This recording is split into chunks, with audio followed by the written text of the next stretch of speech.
नारक प्रक्षणा स्वाध्याय विलय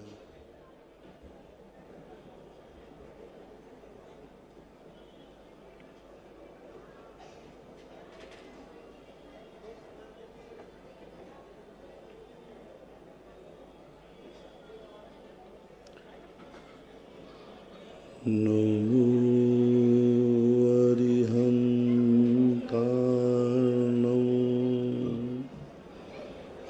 नमो सिद्धार्णं नमो आयर्यार्णं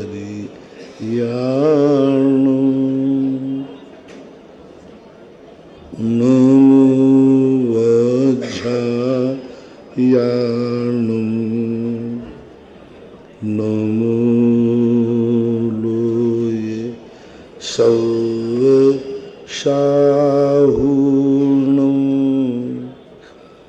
पंच परमेष्टि भगवान की जय।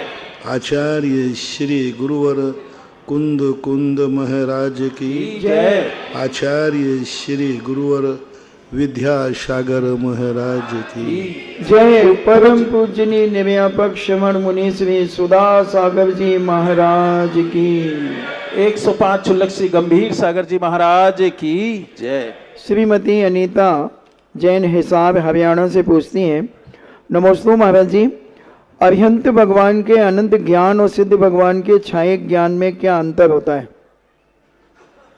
ज्ञान की अपेक्षा कोई अंतर नहीं है। अनंत चतुष्ट अनंत ज्ञान दर्शन जो अरहंत का है वही केवली सिद्ध भगवान का है।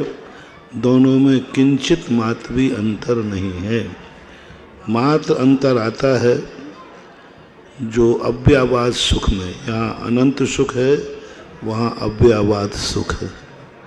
महावीर कुमार जैन प्रताप नगर सांगानेर से पूछते हैं, नमस्ते महाराज जी, जब किसी जिनालय के निर्माण से पूर्व उनकी शिलान्यास में नींव की ईंट रखने से क्या महत्व है? शिलान्यास समारोह किसी तीर्थ क्षेत्र का निर्माण हो रहा है, उसमें नींव की ईंट रखना, उसका पुण्य क्या कुछ अलग होता है?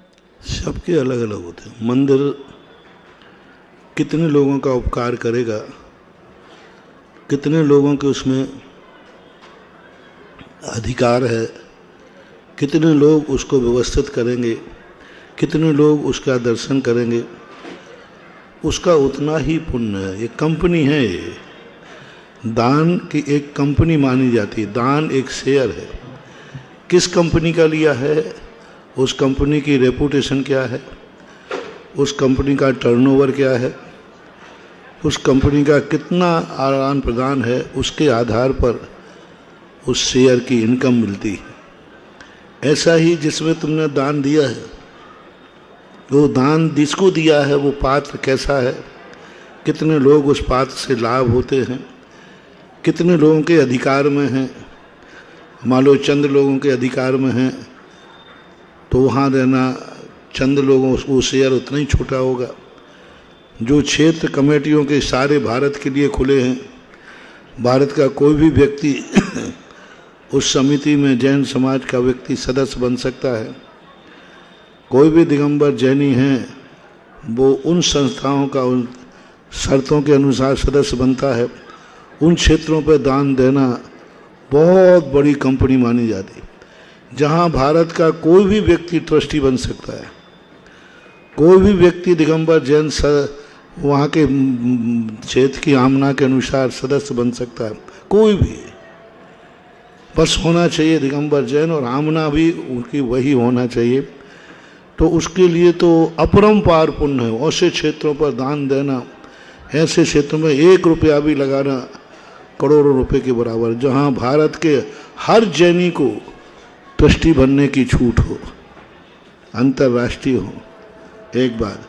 दूसरी बात, जहाँ भारत के लोग सब ज़्यादा से ज़्यादा लाभ लेते हों और उसका उपयोग होता हो, वो क्षेत्रों पर दान देना। सबके अलग अलग हैं। एक छोटी सी कॉलोनी के मंदिर का शिलान्यास करना, मंदिर बनाना, एक शहर के पंचायती मंदिर को बनाना, एक अतिशय क्षेत्र आदि पर बनाना, इन सब के अलग अलग बहुत पुण्य हैं। आप संक्षेप में ही है जैसे शेयर कंपनी के अलग अलग होते हैं, इनकम भी अलग अलग होती है, ऐसे ही दान का समझना चाहिए। डॉक्टर मगन जैन आष्टा से पूछते हैं, भाव प्रत्यय विभंग ज्ञान और छायोक्षमिक विभंग ज्ञान किसे कहते हैं? विभंग ज्ञान और क्षोभसम ज्ञान में भाव प्रत्यय में कोई अंतर नहीं होता। मात्र वो उल्टा सोचता है, वो सीधा सोचता है। ज्ञान में कोई अंतर नहीं है, अभिप्राय खोटा रहता है। अभिप्राय खोटा होने से उसका ज्ञान मिथ्या होता है, उसका सिद्धांत खोटा होने से सच्चे देव शायद गुरु के दिदका पर और उनके कथित तत्वों पर सही सिद्धांत न होने से ऐसा मिथ्या ज्ञान हो जाता है। पदार्थ को जानने की अपेक्षा से कोई कम बेसी नहीं होती भाव प्रत्यय में। विवेक जैन जावर से पूछते हैं, नमोस्तु महाराज जी, कोई व्यक्ति श्रावकाचार्य के अनुसार अपनी दैनिक क्रियाचर्या करता है तो क्या उसका हम सम्यक दर्शन मान लें? और जिसको अगर ऐसा सम्यक दर्शन है तो उसका कितना संसार रह सकता है? अधिकतम तो अर्धपुद्गल परावर्तन काल संसार रहता है। अर्धपुद्गल का जघन्य भाव अंतर्मुहूर्त है, उत्कृष्ट भाव असंख्यात 24 ही है, मध्यम भाव अनेक प्रकार के हैं। यानी सम्यक दर्शन के बाद मोक्ष जाने का अंतिम काल तो निश्चित है, लेकिन बीच में कब जाएगा ये उसके पुरुषार्थ पर आश्रित है। श्रीमती माधवी जैन बनगांव से पूछती हैं, नमोस्तु महाराज जी, झूठी कस्में खाने से इंसान तो नहीं मरता, परंतु इंसान का विश्वास अवश्य मर जाता है। फिर भी लोग झूठी कस्में खाना नहीं छोड़ते, ऐसा क्यों होता है? अभी संसार है क्यों, परंतु नहीं चलते। संसार में ये नहीं होगा तो क्या मोक्ष में होगा? संसार में यही सब तो है। कसमें वादे प्यार वफा बातें हैं, बातों का क्या।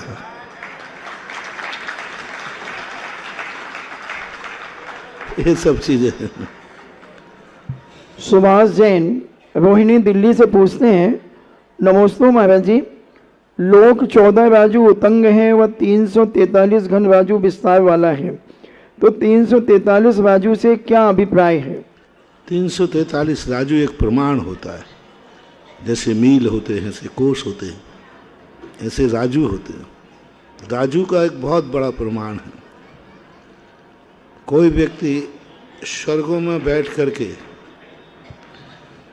1 लाख किलो के वजन का एक गोला वहाँ छोड़े और वो एक समय में 1 लाख योजन चलता है, दूसरे समय में 2 लाख, ऐसा दुगना होता होता 6 महीने के जितने समय होते हैं वो वहाँ तक पहुँच जाए, उतना 1 राजू होता है। 1 लाख योजन, 1 योजन 2000 कोस का होता है। और एक समय में 1 सेकंड में असंख्यात समय होते हैं। एक समय में 1 लाख योजन चला, दूसरे समय में उसकी गति बढ़कर 2 लाख, तीसरे में 4 लाख, 5वें में, चौथे में 8 लाख, ऐसे 6 महीने के प्रत्येक समय में दूनी गति से रफ्तार से जहाँ तक पहुँच जाए वहाँ माना जाता है वो कि 1 राजू प्रमाण है। अब हमने तो आगम में पढ़ा है, नाप तो आप लोग कर लेना।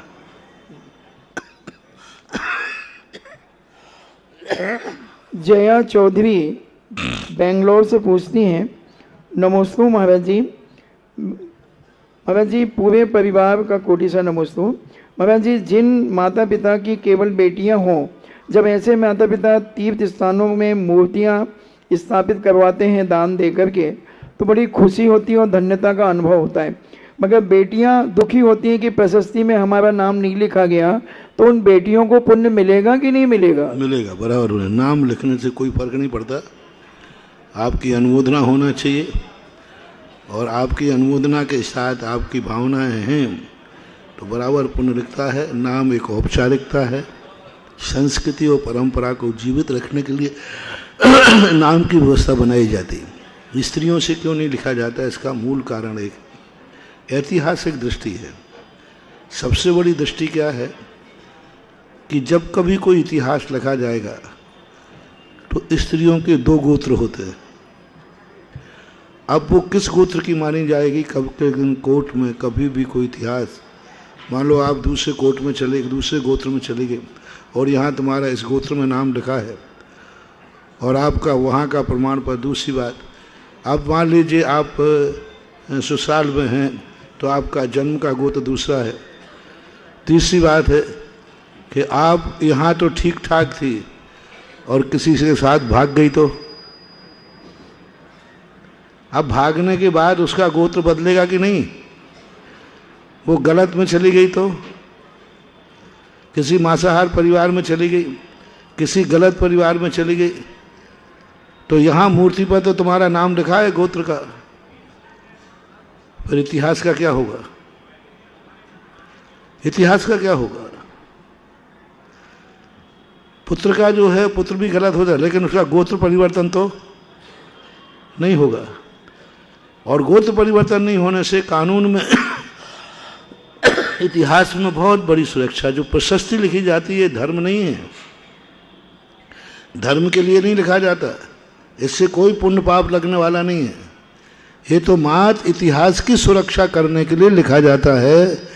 इसलिए इस संबंध में दूरदृष्टि रख करके स्त्रियों के नाम नहीं लिखे जाते हैं।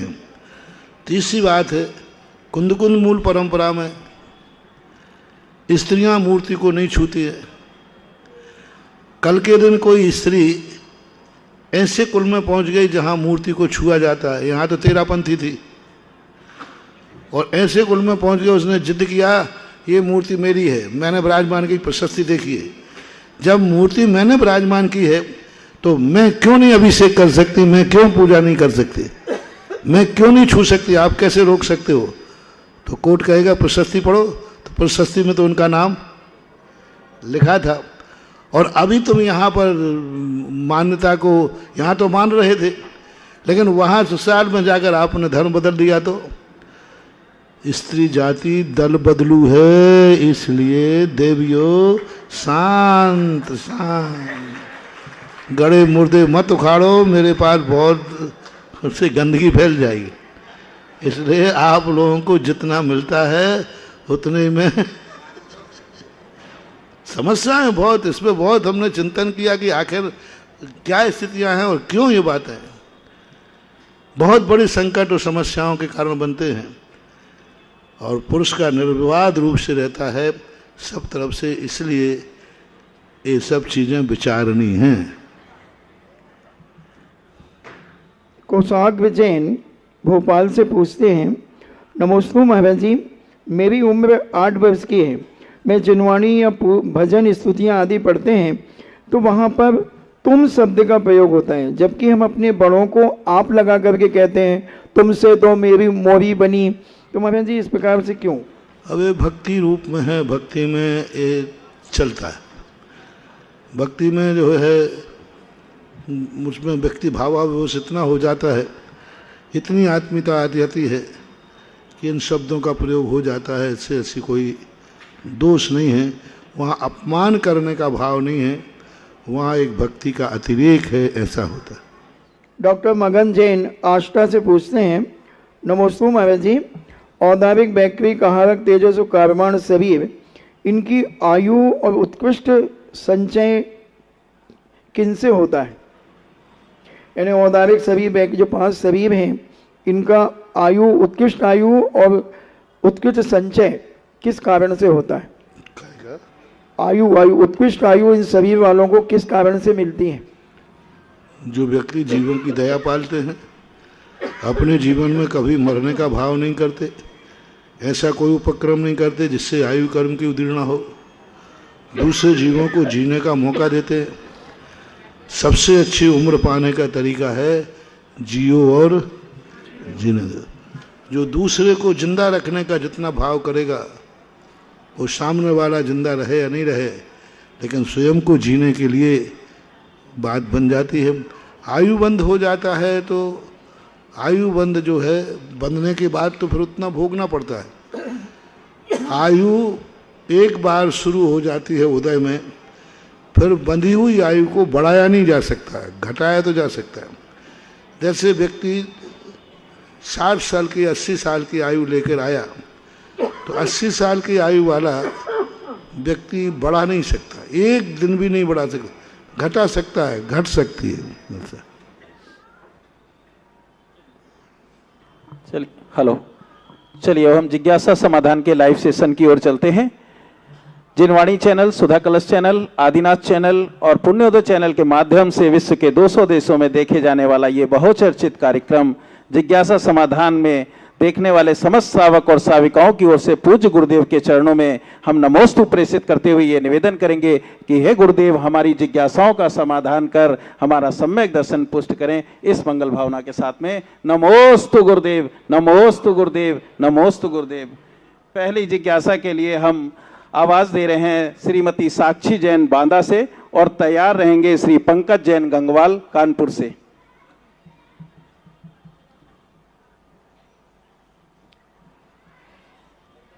माइक दे दिया जाए।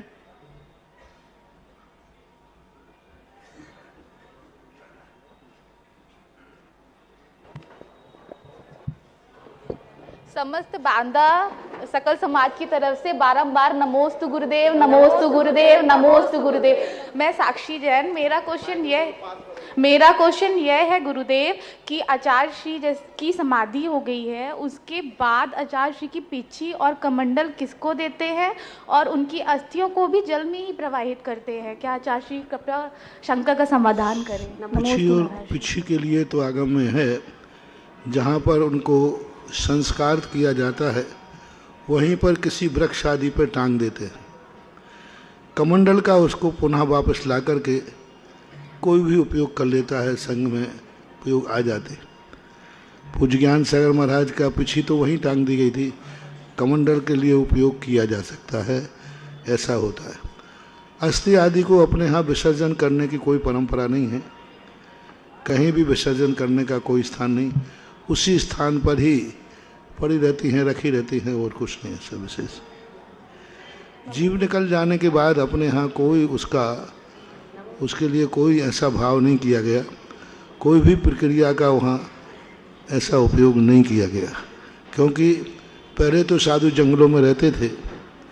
साधु की समाधि के बाद उसको जंगल में, घनघोर जंगल में शिला पर लिटा देते थे। पशु पक्षी उस शरीर का भक्षण कर लेते थे, अस्थियां बच जाती थी तो पड़ी रह जाती थी। संस्कारित करने का तो आज के युग में बना, क्योंकि आज इस प्रकार के आपके गृहस्थों में, आपके बीच में हम लोग रहते हैं और उतने घनघोर जंगल भी नहीं हैं, इसलिए आज आप लोग जो प्रक्रिया करते हैं यही संस्कार की प्रक्रिया उचित है। आगे और कुछ भी उल्लेख नहीं है, न कुछ करना चाहिए। चलिए, श्री पंकज जैन गंगवाल और तैयार रहेंगे श्री अमित जैन मंगल, तीर्थोदय अध्यक्ष बामोर कला से। महाराज जी के चरणों में नमोस्तु, क्षुल्लक महाराज जी के चरणों में इच्छामि। महाराज जी, निदत्ति निकांचित कर्म क्या होते हैं व इनका बंध कैसे होता है? निधत्त कर्म वो कहलाते हैं जिनकी उदय उदीर्णा नहीं होती, यानी जो कर्म किया है वो अपने समय पर ही उदय में आएगा और उसकी उदीर्णा करने के लिए कोई नहीं, वो अपने समय पर फल देगा। लेकिन हम आगे पीछे कर सकते हैं, लेकिन फल जरूर देगा, उसका संक्रमण नहीं किया था। उत्कर्षण हो सकता, अपकर्षण हो सकता, और संक्रमण नहीं होगा। आगे पीछे उसका उत्कर्षण अपकर्षण करेंगे, लेकिन तुम कहें कि अन्य रूप उदीर्णा हो जाए, पर रूप हो जाए, ऐसा नहीं होगा। और निकाचित कर्म वो कहलाता है जो कुछ भी नहीं, जिस समय जैसा बंधा है वैसा ही फल देता है, इसको निधत्त निकाचित कर्म बोलते हैं। अर्थ ये है कि कितना भी उपाय करो वो अपना फल देके रहता है, ऐसा। चलिए, श्री अमित जैन मंगल।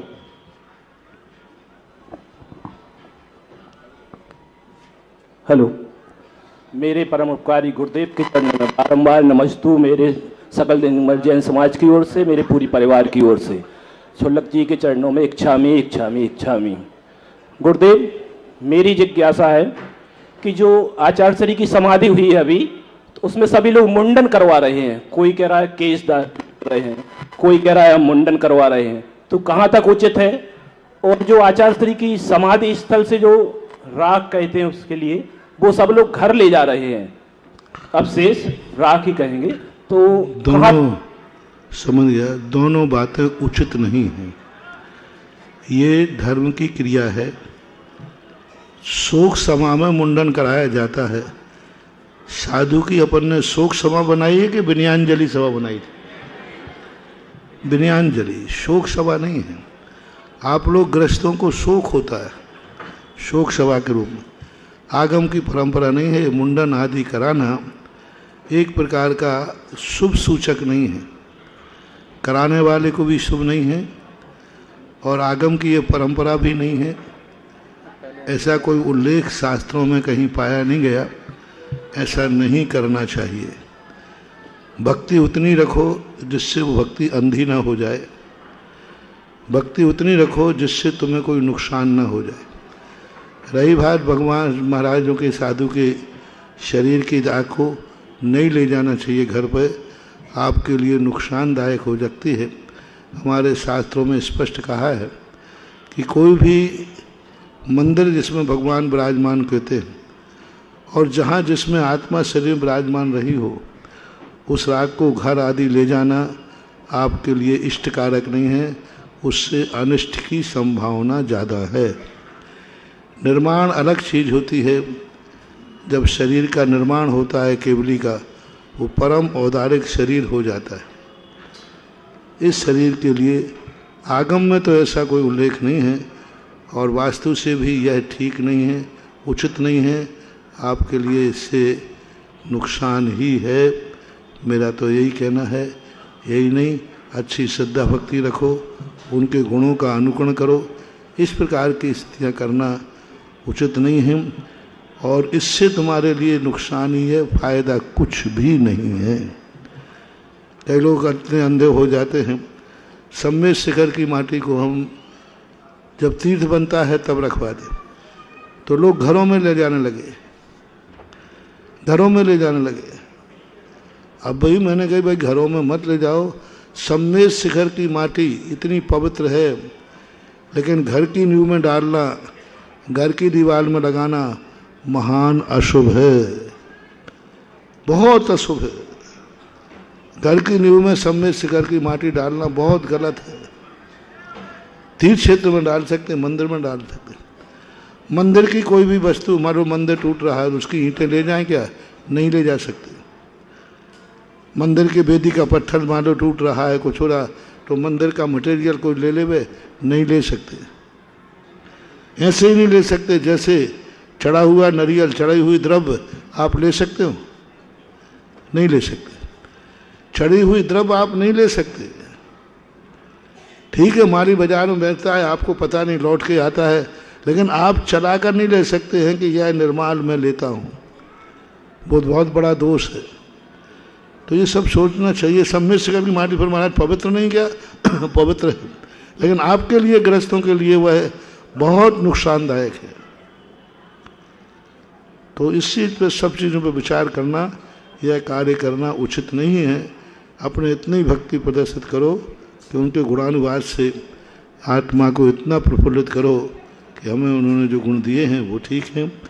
आगम को कभी नहीं भूलना और कहीं ऐसा ना हो कि वह कार्य जो आप अच्छे के लिए कर रहे हो उससे और गलत हो जाए। ऐसा वरुण जैन जबलपुर ठाकुर साहब परिवार में आए और गुरुदेव के समक्ष श्रीफल भेंटकर आशीर्वाद प्राप्त करें। वैसे जैनागम में गृहस्थों के बाप दादों के मरने पर भी शिर मुंडन की परंपरा जैनागम में कहीं नहीं लिखी, किसी भी शास्त्र में नहीं लिखी। पूज्यवर जिनसेन स्वामी ने मौजीबंद की बात कही, मुंडन जो आप बच्चों का कराते हो उसकी चर्चा तो की है, लेकिन अंत में कोई घर में मर जाए, 53 क्रियाएं लिखी गृहस्थों की, उसमें एक क्रिया मौजीबंद की आई, जो बच्चे का मुंडन आप करते हैं वो तो परंपरा दी, लेकिन घर में कोई मरण हो जाए तो मुंडन कराना चाहिए। ये जैन आगम में कहीं भी अपने परिवार के व्यक्ति के मरने पर भी मुंडन कराने की परंपरा नहीं है। ऐसा ध्यान रखें। वरुण जैन जबलपुर से हैं और इन्होंने 51,000 रुपए की राशि आज पंचकल्याणक समिति को दान दी है। मैं उनकी बहुत बहुत अनुमोदना करता हूं और कमेटी की ओर से उन्हें आभार व्यक्त करता हूं। तैयार रहेंगी, उठ जाएं, आज अपनी जिज्ञासा करें। कुमारी आशी जैन IIT कानपुर से।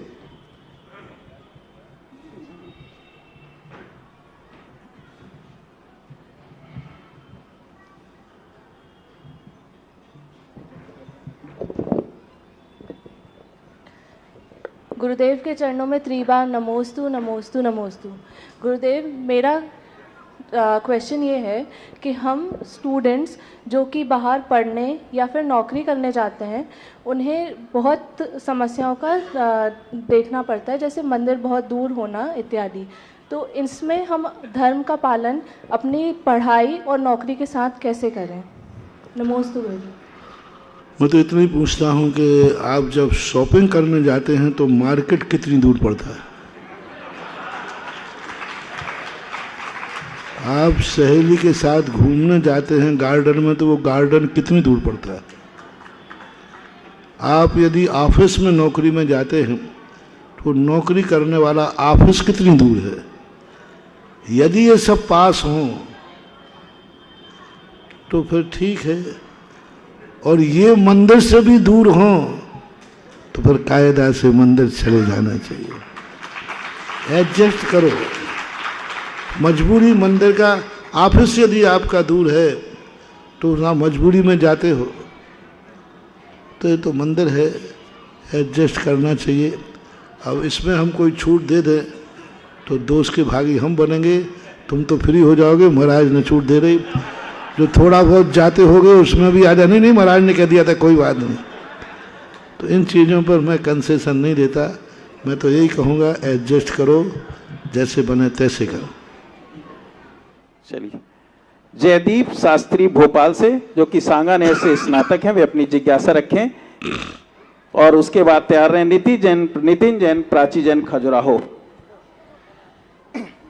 मेरे जीवन के निर्माता, मेरे इष्ट गुरुवर, हे भगवान, नमोस्तु नमोस्तु नमोस्तु। छोलक के चरणों में इच्छामी इच्छामी।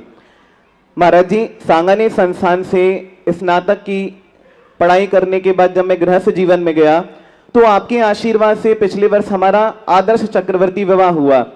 और महाराज जी, जब हम चक्रवर्ती विवाह करके तीर्थ यात्रा पर गए तो आचार्य विद्यासागर जी महाराज जी के समीप से हम खड़े थे तो पूज्य मुनि श्री प्रसाद सागर जी महाराज जी ने हम दोनों का परिचय देते हुए आचार्य श्री से जब कहा कि सुधा सागर जी महाराज जी के परम आशीर्वाद से हमारा आदर्श चक्रवर्ती विवाह हुआ है, तो महाराज जी आपका नाम सुन करके आचार्य श्री इतने प्रसन्न हुए कि जब उनके हाथों में हमने कर पात्र में दोनों ने मेहंदी लगे हुए हाथों से जब आहार दान दिया तो महाराज जी मुझे लगा कि आप मेरे लिए अरहंत परमेष्ठी भी हैं, सिद्ध परमेष्ठी भी हैं, आचार्य परमेष्ठी भी हैं, उपाध्याय परमेष्ठी भी हैं और साधु परमेष्ठी भी हैं। महाराज जी, मुझे लगता है भले ही मैंने जैन कुल में जन्म लिया है, लेकिन मेरा जाति, मेरा गोत्र, मेरा कुल और मेरी सांसें और मेरा रक्त आपके नाम से महाराज जी मैं अपना समर्पण अपने जीवन का करता हूं। हम दोनों का अग्रिम महाराज जी जीवन धर्ममय कैसे चलता रहे, आप हमारा मार्ग निर्देशित करें। नमोस्तु भगवान, नमोस्तु नमोस्तु। 5 वर्ष जो संस्थान में संस्कार और ज्ञान दिया है, गृहस्थी में पढ़कर उसको जीवित रखना, गृहस्थी में पढ़कर उसको प्रचारित करना, गृहस्थी में रह कर के जिस पर्पस से सांगानेर संस्थान स्थापित हुआ उस उद्देश्य को अपने जीवन में बनाए रखना, यही सबसे बड़ा स्नातक का कर्तव्य है। और कर्तव्य ही नहीं, अब हमने एक और नए शब्द का प्रयोग किया है, अधिकार, कर्तव्य और धर्म। कुछ काम अधिकार से किए जाते हैं, कुछ काम कर्तव्य से किए जाते हैं। कर्तव्य का अर्थ है ड्यूटी। धर्म कर्तव्य से भी ऊपर है, जो ड्यूटी में नहीं आता, जो अपने स्वभाव में आ जाता है। इसलिए वो संस्कार अच्छे हैं। दोनों को तुम्हारा साथी जो मिला है उसको यदि इतना ज्ञान नहीं हो शास्त्री का तो फिर 12 वर्षीय कोर्स उसको करा दिया जाए। ओम ओम। महाराज जी, 12 वर्षीय कोर्स करके तुम पढ़ा देना, वो पढ़ जाएगी तो दोनों एक से हो जाएं। क्योंकि आजकल क्या है मैचिंग सिस्टम चल रहा है, इंजीनियर टू इंजीनियर, जी Maharaj ji, doctor to doctor, तो अपने यहाँ भी रहे शास्त्री टू शास्त्री। शास्त्री। महाराज जी आशीर्वाद दें, हम दोनों अपने धर्म के मार्ग पर ऐसे ही चलते रहे। नमोस्तु महाराज जी, नमस्ते। नितिन जैन, प्राची जैन, जिन खजुराहो से हैं, जिन्होंने अभी कल परसों ही चक्रवर्ती विवाह किया है, वे गुरुवर के समक्ष आशीर्वाद के लिए आए हैं। गुरुवर उन्हें आशीर्वाद पेश करें और अपनी जिज्ञासा का समाधान के लिए जिज्ञासा करें।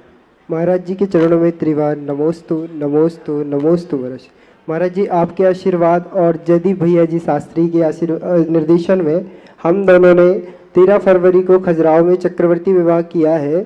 तो अब हम तीर्थ वंदना करते हुए आपके चरणों में पहुँचे हैं। कृपया हमें मार्गदर्शन करें कि हम अपने गृहस्थ जीवन में सामंजस्य कैसे बना के चलें। सबसे बड़ी चीज़ है कि षट कर्म और षट आवश्यक, ये दोनों को एक साथ जो बना लेता है उसका धर्म और गृहस्थी से सामंजस्य अपने आप बैठ जाता है। षट कर्म अकेले करते रहोगे, षट आवश्यक नहीं करोगे तो सामंजस्य बिगड़ जाएगा।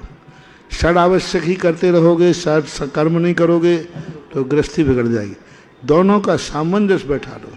षट कर्म करते हो तो षट आवश्यक भी करना चाहिए, ऐसा। नमोस्तु महाराज। चलिए अगली जिज्ञासा रखें। इससे पहले गुरुदेव आचार्य श्री के प्रति अपनी विनयाञ्जलि प्रसिद्ध करते हुए वीरायतन राजगृही से आचार्य चंद्रमती श्री ताई माँ का एक आया है संदेश, मैं पढ़ता हूँ। भारतवर्ष के अध्यात्म जगत की महातिमान दिव्य विभूति थे वरेण्य आचार्य श्री विद्यासागर जी महाराज। आप श्री ने ज्ञान सागर में अवगाहन ही नहीं किया बल्कि स्वयं विशुद्ध ज्ञान के विद्या के साक्षात सागर थे। यह ज्ञान स्वरूप स्व की विराटता श्रेष्ठम आत्मविशुद्धि की साधना से पाई थी। आत्मविशुद्धि की साधना से पाई थी। आप श्री के दर्शन मात्र से भगवान महावीर के वीतराग मार्ग की प्रतीति होती थी। आप श्री की प्रखर वाणी में प्रखर किंतु सौम्य वाणी में सत्य की प्रचीति होती थी। शताब्दियों में दुर्लभ ऐसे मुनि पुंगव आचार्य श्री का परम पावन सानिध्य मिला था, या मानव जाति का परम सौभाग्य रहा है। आप श्री की आत्मविशुद्धि की अनावरत चेतना इतनी जागृत थी कि प्रसन्नता के साथ आप समाधिस्थ रहे।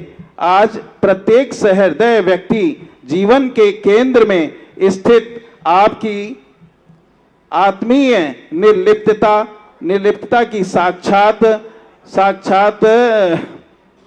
मंगल मूर्ति के दर्शन के लिए तरस रहा है, व्यथित है, या जैन शासन की गौरवमयी परंपरा की अपूर्णीय क्षति है। भावपूर्ण श्रद्धांजलि के साथ आचार्य चंदनामती श्री ताई जी, वीरायतन राजगृही। चलिए अगली जिज्ञासा के लिए मैं आवाज दूंगा श्री सुरेश जैन, बामौर कला।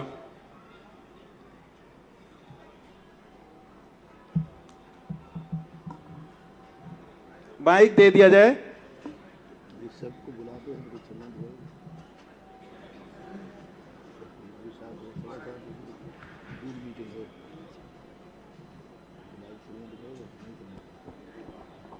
नमोस्तु महाराज जी, नमोस्तु। शुल्लक जी को इच्छामी। महाराज जी, मैं 12 वर्षीय जो पाठ्यक्रम है उसका 6वें वर्ष का छात्र हूँ। मेरी जिज्ञासा है कि जैन धर्म में लेस्या और विशुद्धि पर बहुत ज़्यादा जोर दिया गया है, जिसकी जितनी अधिक लेस्या होगी और विशुद्धि होगी उसको उतने जल्दी ही मोक्ष प्राप्त होगा। परंतु तत्वार सूत्र में देवों का वर्णन है, जिसमें 5वें स्वर्ग में ब्रह्म देव रहते हैं जो एक भव अवतारी होते हैं, जबकि 6वें 7वें 8वें के जितने भी देव हैं उनकी लेस्या और विशुद्धि उनसे बहुत अधिक होती है, परंतु वो एक भव अवतारी नहीं होते हैं। दूसरा इसी के साथ है कि पंचाणक में सौधर्म इंद्र को जितना अधिक महत्व दिया जाता है, जबकि वो पहले स्वर्ग का इंद्र होता है, दूसरे स्वर के जितने इंद्र होते हैं, ईशान, सनत, महेंद्र, उनकी विशुद्धि और पद उनसे बहुत अधिक ऊंचा होता है, ऐसा क्यों? नमोस्तु महाराज। ये सब चीज़ें जो हैं नियोगी हैं, एक तो बात। दूसरी बात, पुण्य अलग अलग प्रकार का होता है। शुक्लेश्या के अनुसार शुक्लेश्या वाले एक सम्यक दृष्टि छोटे स्वर में रह सकता है, मिथ्या दृष्टि अभव्य 9वें ग्रेविक में जा सकता है। और विशुद्ध लेस्याएँ ऊपर होती हैं, लेकिन वो लेस्या मोक्ष मार्ग से संबंध रखने वाली नहीं होती। लेस्याओं का संबंध मोक्ष मार्ग से नहीं, विशुद्धि है। विशुद्ध लेस्या होना और विशुद्धि होने में अंतर है। विशुद्धि जो होती है वो मोक्ष मार्ग संबंधी विशुद्धि कार्यकारी होती है। उन अभववादों की वो विशुद्धि नहीं है जो लोकांतिक देवों की है।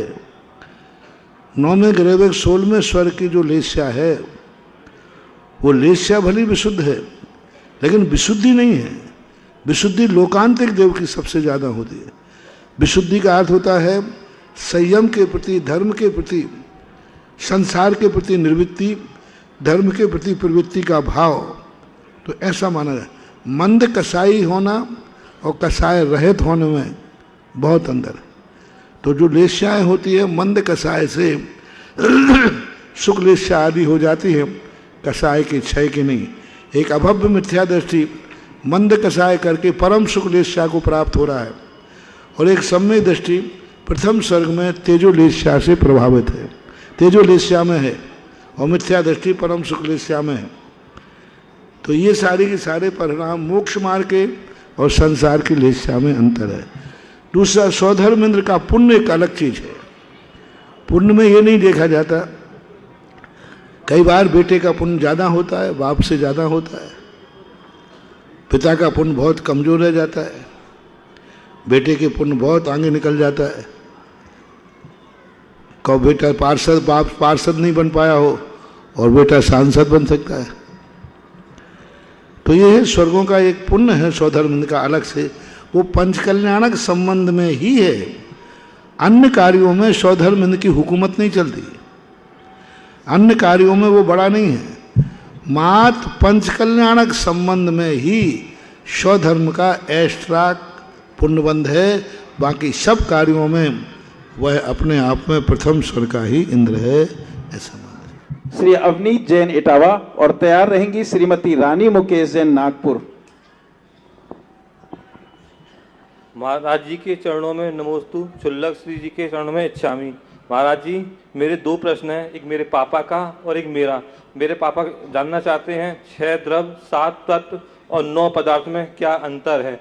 और दूसरा मेरा गुरुवर मेरा प्रश्न ये है, गुरुओं से आशीर्वाद मिल रहा है, माता पिता से आशीर्वाद मिल रहा है, सभी गुरुजनों से आशीर्वाद मिल रहा है, फिर भी जीवन में मंगल होते हुए नहीं देखा जाता, ऐसा क्यों? 6 द्रव्य, 7 तत्व, 9 पदार्थ जो होते हैं, द्रव्य एक सामान्य रूप से अस्थि रूप है, एक ऐसा मटेरियल जो अस्थि रूप रहता है। और तत्व का अर्थ होता है वह मटेरियल जो अस्थि रूप नहीं है, परिणत रूप है। जैसे आप समझ लो मिट्टी है, एक द्रव्य है, और मिट्टी जो परिणत करके घड़ा बनी वो तत्व है, आकार बना वो तत्व है। ऐसे आकार को क्या कहते हैं? घड़ा कहते हैं। तो घड़ा पदार्थ है, आकार तत्व है, मिट्टी द्रव्य है, समझने के लिए। ऐसे ही जीव द्रव्य है, तो जीव द्रव्य जो है सामान्य रूप से है, और जो जीव द्रव्य नाना पर्याय धारण कर रहा है, नाना प्रकार के, अभी मनुष्य है, फिर देव हो जाएगा, फिर अरहंत हो जाएगा, तो ये नाना पर्यायों का जो परिणमन करते हैं वह कहलाता परिणाम। उस परिणमन के बाद उसको क्या कहते हैं? वो कहलाते हैं पदार्थ। रही बात आशीर्वाद की, आशीर्वाद उसे ही फलता है जिसकी कोट झोली में थोड़ा बहुत तो पुण्य हो। मंगल आशीर्वाद से ही सब कुछ हो जाता, तो अभी तक मैं किसी को गरीब नहीं रहने देता।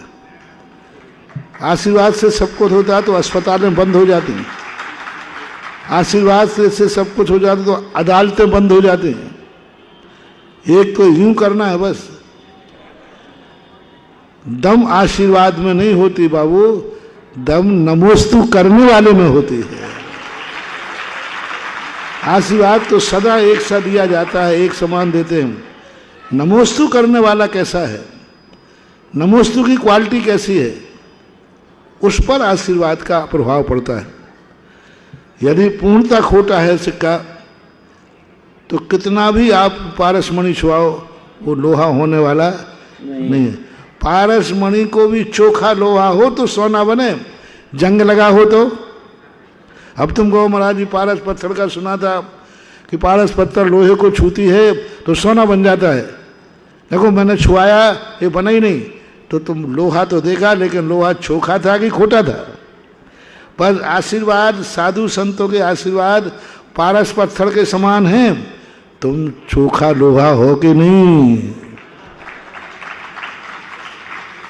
जंग लगे लोहा और फिर बाद में कहते हो पारस पत्थरिया से सोना क्यों नहीं हुआ। थोड़ा जंग को रेतमाल से थोड़ा साफ कर लो, फिर बात हो जाएगी। चलिए श्रीमती रानी मुकेश जैन नागपुर और तैयार रहे श्री आमोद जैन कानपुर। नमोस्तु गुरुदेव, नमोस्तु गुरुदेव, नमोस्तु गुरुदेव। इच्छामी महाराज जी, इच्छामी महाराज जी।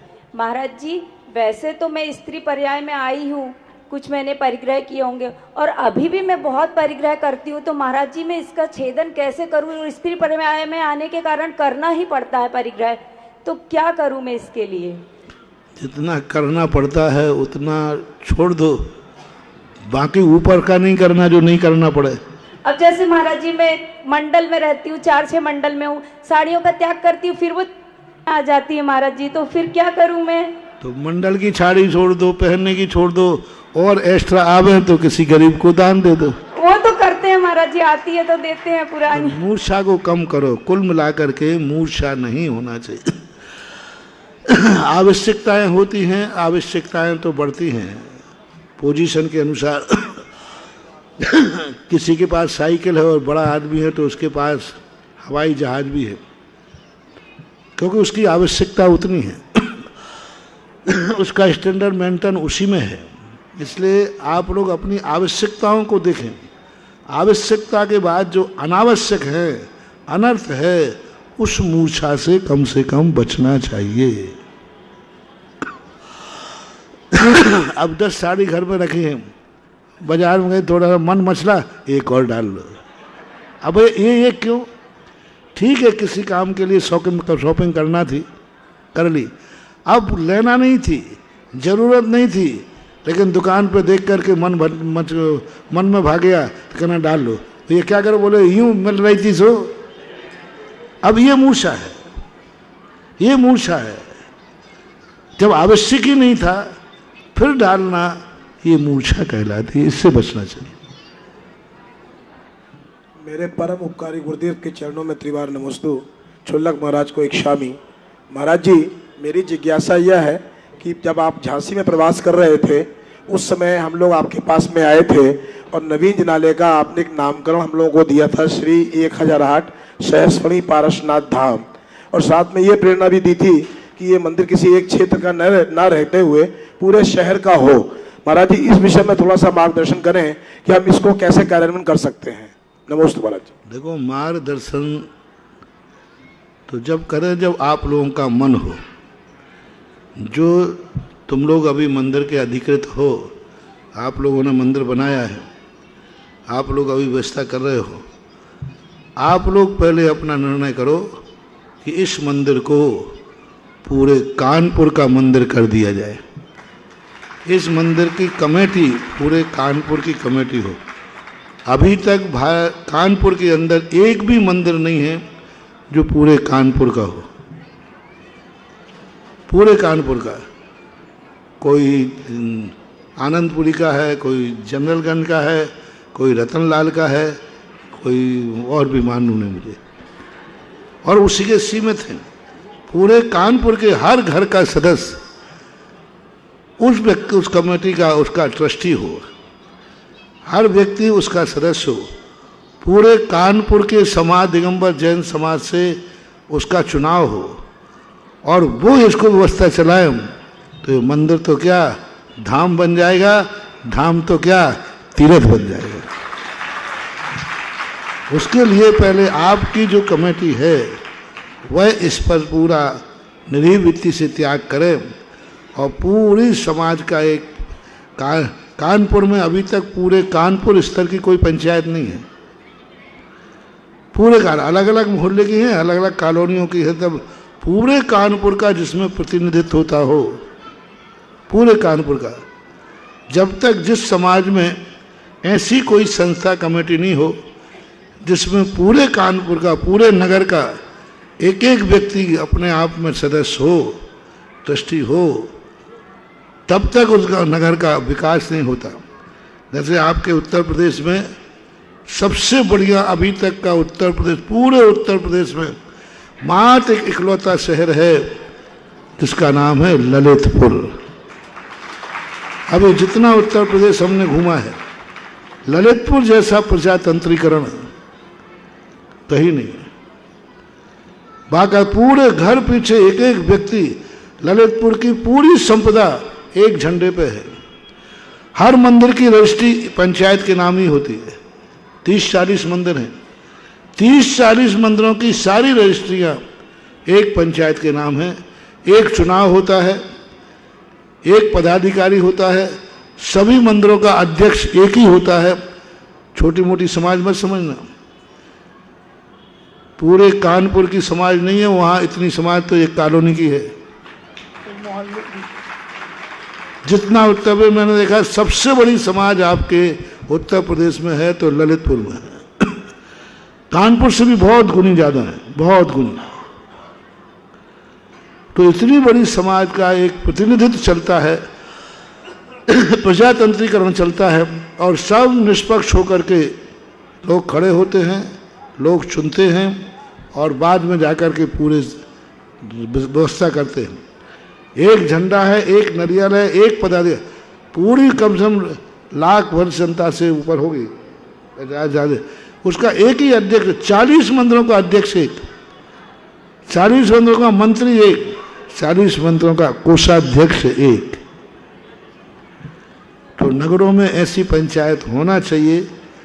अब वो जिनके कब्जे में जो संस्थाएं हैं, वे संस्थाएं इतनी उदारता पूर्वक उसका विस्तार करें, क्योंकि जितना विशाल होगा लोगों को स्वयं के पद, स्वयं का मोह, स्वयं की हुकूमत विलय होने पर कम तो हो जाती है। तो अब वो सब आप लोग विचार करें, उसके बाद आप सोचें। महाराज जी फिर भी थोड़ा सा प्रारूप एक बार बता, थोड़ा सा मार्गदर्शन कर दें। नहीं, मेरे बनाते के बाद फिर तो बनना ही है। हाँ, मैं सैंपल में कोई भी चीज़ नहीं देता हूँ, डायरेक्ट ऑर्डर देता हूँ, डायरेक्ट टू ऑर्डर। लेना हो तो लो, नहीं लेना हो मैं सैंपल दूंगा, फिर सैंपल आप देखोगे। मेरा सैंपल बाद में आपने कैंसिल किया, हमारा सैंपल आज तक फेल नहीं हुआ। सैंपल देने के बाद इसलिए मैं ऑर्डर ही देता हूँ, सैंपल नहीं देता हूँ। ये बनिया की दुकान नहीं है, ये गुरु की दुकान है। श्रीमती उषा जैन लखनऊ और तैयार रहेंगी श्रीमती सुनीता जैन रांची।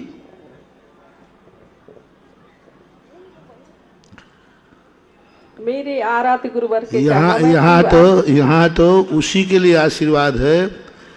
जैसे ऑपरेशन थिएटर में तुम मरीज सौंपते हो, वहाँ तुम रहते हो, लिख के क्या देते हो? मरे चाय जिए, और वो डॉक्टर ले जाता है। इतना विश्वास जब होता है तब डॉक्टर अपना जी जान लगा करके उसका ऑपरेशन करता है। वो तो सामान्य डॉक्टर है, वो तो सामान्य व्यक्ति है, उसके प्रति भी इतना समर्पण हो सकता है। तो गुरु के प्रति कितना समर्पण होना चाहिए? जो वीतरागी है, निस्वार्थ है, वह भाषा होना चाहिए। गुरु के प्रति तो कोई सैंपल नहीं, गुरु का तो मात्र एकमात्र है। डॉक्टर पसंद है तो फिर हस्ताक्षर करने में देरी मत करो, दे दो डॉक्टर को। डॉक्टर साहब बस तो जाएगा। डॉक्टर साहब देखो, डॉक्टर साहब कहे भैया मैं बचाने के लिए कर रहा हूँ, मर भी सकता है, लेकिन सौंपते समय विश्वास क्या है? दे देते हो। एक सामान अनजाना ग्रस्त रागी द्वेषी सौंपना पड़ता है। धर्म क्षेत्र में तो इससे भी ज़्यादा समर्पण होना चाहिए। जब पसंद आ जाए गुरु तो फिर उनकी परिभाषाएं मत पूछो, सैंपल मत पूछो, फिर तो ये कहो मरे चाहे जिए, हम तो मां समर्पण जानते हैं, आगे कुछ नहीं जानते। तब कहीं जाकर के मैं अपनी ताकत लगाता हूँ, मैं अपनी एनर्जी लगाता हूँ। मेरी दुकान बनिया की मत समझो कि पहले सैंपल में ले जाओ, और जो सैंपल में माल बेचता है एक दिन सरकार भी उसका सैंपल भरती है फिर, और सरकार सैंपल भर ले तो इसलिए मेरा माल विदाउट सैंपल रहने दो। एक कानपुर में जा कर के समझो तो समझो, नहीं समझो तो नहीं समझो।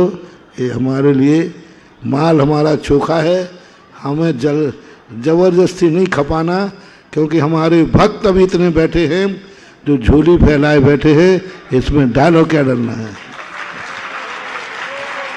चलिए श्रीमती उषा जैन लखनऊ और तैयार रहेंगी श्रीमती सुनीता जैन मेरे रांची। आराध्य गुरुवर के चरणों में मेरा त्रिवार मेरे परिवार की तरफ से और इंदिरा नगर लखनऊ वालों की तरफ से त्रिवार नमोस्तु नमोस्तु नमोस्तु। छुल्लक जी को एक शामी। महाराज जी एक शंका है, जिज्ञासा है, जैसे कि कुंद आचार्य के 5 नामों में एक नाम वक्र ग्रीवाचार्य आता है, तो ये किस कारण से पड़ा?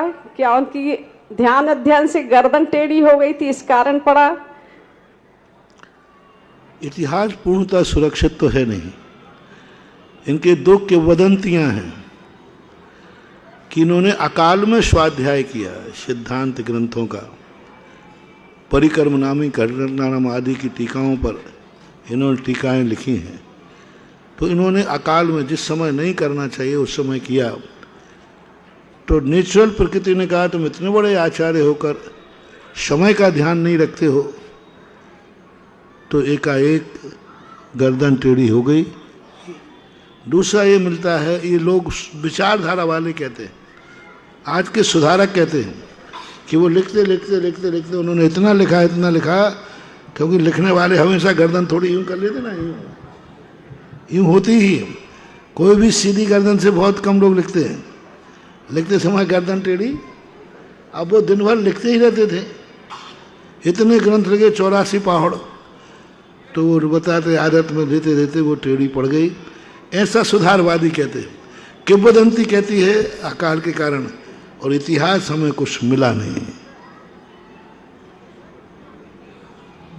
चलिए श्रीमती सुनीता जैन रांची। समस्त जैन समाज के उद्धारक एवं हम सभी भक्तों के उपकारक मम गुरुवर परम श्रद्धेय मुनि पुंगव श्री सुधा सागर जी महाराज के चरणों में बारंबार नमोस्तु नमोस्तु नमोस्तु एवं छुल्लक श्री गंभीर सागर जी महाराज के चरणों में इच्छामी। महाराज श्री मैं 12 वर्षीय पाठ्यक्रम की 69 केंद्र रांची की संयोजिका हूँ। एक तो मुझे थोड़ी सी प्रेरणा चाहिए कि महाराज जी मैं कैसे ज़्यादा से ज़्यादा लोगों को जोड़ सकूं, एवं इतना अच्छा जो आपने 62 वर्षीय पाठ्यक्रम बनाया है वो हम सभी के लिए बहुत ही उपकारक है महाराज जी। मैं तो भवांतर के लिए आपके लिए ऋणी रहूंगी, एवं मैं चाहती हूँ कि ज़्यादा से ज़्यादा लोगों को इसमें हम प्रेरणा दें ताकि वे इससे जुड़ सकें। एवं महाराज जी मेरा प्रश्न ये है कि जैसे हम सभी महिलाएँ हैं और हम ज़्यादा से ज़्यादा समय अपने घर गृहस्थी के कामों में उलझी रहती हैं, तो हम आगम ग्रंथ जैसे तत्वार सूत्र, सर्वार सिद्धि आदि की जो लिंक रहती है भैया जी वगैरह की, उनको हम काम करते वक्त सुन सकते हैं क्या महाराज जी? नमस्ते महाराज जी। काम करते समय तो सुन सकते हो, और काम में भी क्वालिटी देख लेना कौन से काम कर रहे हो। जैसे भोजन बना रहे हैं और भी तुम अपने बैठे हैं, कोई और के सामान्य कार्य कर रहे हैं। अब जैसे भोजन कर रहे हैं उस समय ना करें। नहीं महाराज जी, भोजन नहीं, जैसे बनाते समय सुन सकते हैं, क्योंकि उसमें सुनने में कोई बाधा नहीं। क्लास है चल रही है तो मर्यादित हो तो कोई बाधा नहीं। नमस्ते महाराज जी। नमस्ते महाराज जी। श्री सुदीप जैन लखनऊ, ये अंतिम जिज्ञासा है। श्री सुदीप जैन लखनऊ। महाराज श्री के चरणों में बारंबार नमोस्तु नमोस्तु नमोस्तु। छुल्लक जी के चरणों में इच्छामी। महाराज श्री ये देखने में आ रहा है कि जो मंदिर किसी भी परंपरा के अनुसार, आमनाओं के अनुसार बनाए जाते हैं, उसमें मंदिर में दूसरी आमना के लोग अपना कब्जा कर मंदिर में अपनी आमना के अनुसार पूजा वगैरह करना चाहते हैं कि तो इसमें किस प्रकार का दोष लगता है और इसका क्या बंद होता है? ठीक नहीं है। जिस आमना से जो मंदिर स्थापित है उसी आमना से चलना चाहिए, और आपसी में एक दूसरे के प्रति इतना कटुता नहीं। धर्म समता भाव के लिए है, धर्म जो है कटुता के लिए नहीं है। यदि कटुतापूर्वक रहकर हम दूसरे के मंदिर की आमना के विपरीत कार्य करते हैं तो जिंदगी भर का किया हुआ पुण्य समाप्त हो जाता है। एक वात्सल्य के साथ, समता भाव के साथ बैठ करके जो कार्य करें वही श्रेष्ठ है। किसी भी काम धार्मिक क्रिया में यदि कटुता बढ़ रही है तो ये दादागिरी है, ये कंट्रोल करने से करना चाहिए, अन्यथा पुण्य के स्थान पर अशुभ ही कर्म का बंध होता है। गुरुदेव, एक जिज्ञासा हमारे पास ऑनलाइन आई है। राजेश रंजन रायपुर से पूर्व तीर्थ चक्रवर्ती मुनि पुंगव सुधा सागर जी को नमोस्तु नमोस्तु नमोस्तु। मेरी जिज्ञासा यह है कि परम पूज्य आचार्य श्री विद्यासागर जी महामुनिराज के महाप्रयाण से उनके भक्तगण पूरे विश्व में डिप्रेशन में हैं। उन्हें समझ में नहीं आ रहा है कि अपने मन को कैसे समझाएं। पूरे विश्व के गुरु भक्तों को आप संदेश प्रदान करें। मैंने संदेश उस दिन विनयांजलि सभा में दिया था और कल भी दिया था। नियत को स्वीकार करो। नियत जो है वह किसी का कारण नहीं बनती। अंत में मृत्यु तो निश्चित ही है। कितने दिन अपन किसी को जीवित रख पाएंगे या रह पाएंगे? महावीर स्वामी आत्माएं जब गई होंगी तब क्या हुआ होगा? चक्रवर्ती जैसे जब इस नगर से जाते होंगे तो क्या होगा? कुंद स्वामी ने में जब समाधि ली होगी तब क्या होगा? पूज्यवर शांति सागर महाराज ने समाधि ली, उनको भी जाना पड़ा। वो बहुत बड़े आचार्य थे, वो भी उसके बाद भी दुनिया चल रही है। बस इतना ही है, महापुरुष जाते हैं, उनके बाद उनकी जो आदर्शताएं थीं वो आदर्शता कायम हम रख लेते हैं तो कोई डिप्रेशन करने की जरूरत नहीं है, क्योंकि उनका ही एक भाव रहता है कि कोई डिप्रेशन नहीं करना, क्योंकि वो भले चले गए, उनके मार्ग तो जीवित हैं, उनके सिद्धांत तो जीवित हैं, उनके उपदेश तो जीवित है। उनका सिद्धांत जीवित होना ही सबसे बड़े डिप्रेशन को शांत करने की दवाई है कि उनके जो सिद्धांत थे उन सिद्धांतों पर हम कायम रहेंगे, उनको हम जीवित रखेंगे। महान आत्मा जावे तो जावे, लेकिन उनके जो सिद्धांत थे वे यदि अपन जीवित रखे हैं तो फिर डिप्रेशन में जाने की कोई जरूरत ही नहीं, क्योंकि महान आत्माएं स्वयं जीवित नहीं रहना चाहती हैं। उनका भाव रहता है मेरा सिद्धांत जीवित रहे, मेरी विचारधारा जीवित रहे, मेरी भावना जीवित रहे। यही सबसे महान आत्माओं का उद्देश्य क्या है? उपदेश देना। क्यों बनाए इतने सारे शिष्य पूज्यवर ने? क्यों बनाए इतने भक्त दुनिया के? क्यों इन भक्तों का उनका एक ही उद्देश्य था कि मैं तो एक दिन जाऊंगा, लेकिन मेरा विचार, मेरा सिद्धांत इस दुनिया में जीवित रहे। इसलिए उन्होंने अपन सबको मार्ग बताया, पैर पे खड़ा किया कि वो जानते थे कि मैं तो जीवित रहूंगा नहीं, लेकिन मेरा सिद्धांत, मेरे शिष्य जीवित रहेंगे, मेरा सिद्धांत मेरे भक्त जीवित रखेंगे। बस उनके सिद्धांत को जीवित रखने का संकल्प कर लो, तुम्हारा डिप्रेशन अपने आप शांत हो जाएगा। तुमसे ज्यादा तो मैं डिप्रेट हो जाता था, और आचार्य के मामले में तुम्हें मालूम है कि मैं बहुत जल्दी डिप्रेट हो जाता आचार्य के मामले में। पर मैंने भी एक बात का, डिप्रेशन की औषधि खा ली, मैंने तो एक टेबलेट ले ली है। वो डिप्रेशन आते तो कोई टेबलेट देते हो, मैंने भी एक टेबलेट खा ली है, और वो टेबलेट खाने के बाद थोड़ा डिप्रेशन खत्म हो गया है। यही गोली खाई कि गुरुदेव ने जो सिद्धांत बनाए हैं, जो सिद्धांत दिए हैं, गुरु को तो मैं जीवित नहीं रख पाया, लेकिन उन सिद्धांतों को जिंदगी के अंतिम तक जीवित रखूंगा। उन सिद्धांतों को मैं जीवित रखूंगा। ये टैबलेट जब मैंने ली तो कितना शांत बैठा ना, बिल्कुल डिप्रेशन गायब हो गया। बात इतनी सी गोली से हुआ है कि उनके सिद्धांत हम जीवित रखेंगे, और बस जैसे ही ये भाव आया तैसे ही अपने मन में शांति मिल गई, और गुरु के प्रति उपकार पूर्ण इसी संकल्प के साथ। गुरु यही चाहते थे, गुरु कभी नहीं चाहते कि तुम मुझे जीवित रखना। गुरु चाहते हैं मेरे बताए हुए मार्ग को जीवित रखना। वो अपन रखेंगे। सबके लिए यही टैबलेट है, यही औषधि है। इस औषधि को लेकर सब लोग अपने डिप्रेशन को शांत करके और बीड़ा उठाएं। इस मार्ग को, जो मार्ग गुरु ने दिया है, बताया है, इस मार्ग पर हम आबाद रूप से, निष्कंटक रूप से आगे बढ़ते रहेंगे। पूज्य गुरुदेव के आहार आज डॉक्टर अनूप जैन जी के चौके में हुए।